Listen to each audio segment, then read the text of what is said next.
अच्छा, एक स्केलिंग है जो कि नॉर्मल हर इंसान को पता है कि हाँ टीथ की स्केलिंग, लेकिन इससे लोग डर जाते हैं कि टीथ जो है हमारे बहुत ज़्यादा सेंसिटिव हो जाते हैं, ऐसा होता है?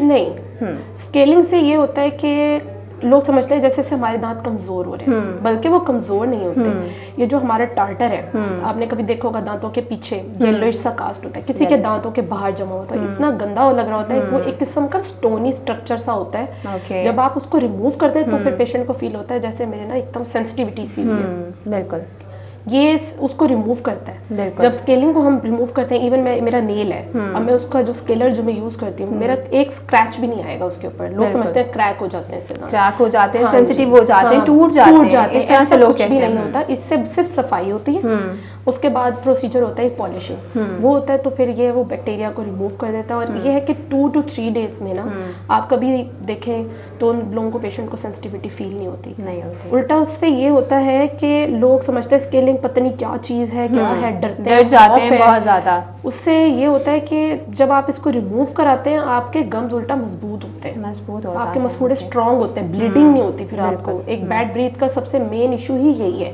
स्मेल आने का, कि आपने गंद मुंह में जमा किया हुआ, यही है बेसिकली। सही।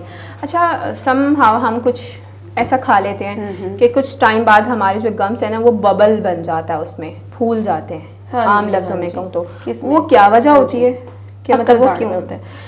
अब ये लोगों का जो गम्स फूलते हैं, मैं बताती हूँ कि कुछ लोग ना ब्रशिंग अच्छी नहीं करते। अब जब खाना खा रहे हैं, आपको पता ही नहीं है कि आपका खाना मसूड़े में फंस रहा है। जब वो फंसता रहेगा, वहाँ वो इन्फेक्शन बना देगा, मसूड़ा हमारा इन्फ्लेम्ड हो जाएगा।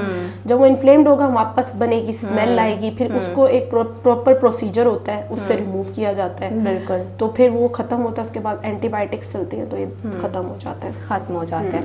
और एक लाइक आप 20+ हुए हो, एक बिल्कुल कॉर्नर पर गम को मतलब लाइक उसमें से एक नोकीला सा टूथ निकलता है, वो बहुत पेनफुल होता है और हम कुछ खा पी नहीं सकते, और लोग बड़े हमारे कहते हैं कि ये आपकी अकल दाढ़ है।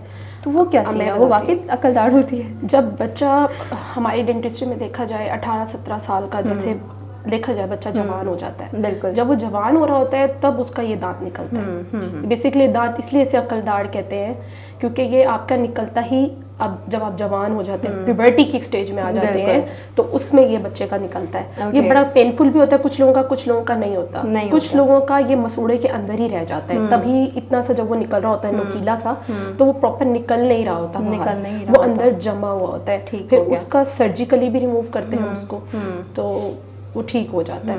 और ये इसमें एक और ये कॉन्सेप्ट है कि कुछ लोगों को पता ही नहीं होता कि ऊपर के वो जो लेयर आ गई है वो क्या चीज़ है। वो हमारी लैंग्वेज में हम उसको पेरिकोरोनाइटिस बोलते हैं।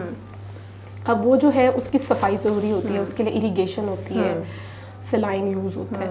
उसके बाद अगर तब भी उसका रिजॉल्व पेशेंट का नहीं हो रहा होता, फिर उसका एक्सट्रैक्शन कर देते हैं। अच्छा, ये एक दफ़ा तो हो गया कि आपकी अकल दाढ़ आ गई है, लेकिन ये मैंने कुछ लोगों को देखा है वो इस चीज़ को फेस कर चुके हैं कि ये 2 दफ़ा होता है। एक दफ़ा हुआ, कुछ दिन बाद, 5-6 दिन बाद ठीक हो गया, उनका पेन ख़त्म हो गया, उनको फील ही नहीं हो रहा कि अब नुकीला दांत अब लास्ट में है कॉर्नर पे। लेकिन कुछ टाइम बाद, महीनों बाद दोबारा से ये होता है, तो ये क्या चीज़ है? उनका यही हो रहा होता है ना, पहले हम देख रहे होते हैं कि उनका मेडिसिन से, और दूसरा उनके दांतों की जो हम सफाई कर रहे होते हैं, इरिगेट कर रहे होते हैं इंजेक्शन सिरिंज से, उससे उसको आराम आ रहा है या नहीं। अगर उसको मुसलसल आराम नहीं आ रहा होता, और पेशेंट का जो अकल दाढ़ होती है उसका, देखिए हमारे मुंह का कनेक्शन हमारे दिमाग के साथ है, हमारी गर्दन के साथ भी है। अब वो पेशेंट आ रहा है कि डॉक्टर साहब मेरे यहाँ अकल दाढ़ की वजह से मेरा दिमाग फट रहा है, ऐसे कहते हैं, मेरा सर दुख रहा है, मुझे कुछ समझ नहीं आ रहा, मैं क्या करूँ, फिर गले का इन्फेक्शन हो जाता है। अब वो दांत अगर वो इतना बंदे को इरिटेट कर रहा है और उसकी वजह से उसको पेन हो रहा है, फिर हम उसको एक्सट्रैक्ट कर देते हैं पेशेंट को, फिर ये सारे जो प्रॉब्लम्स होते हैं रिजॉल्व हो जाते हैं।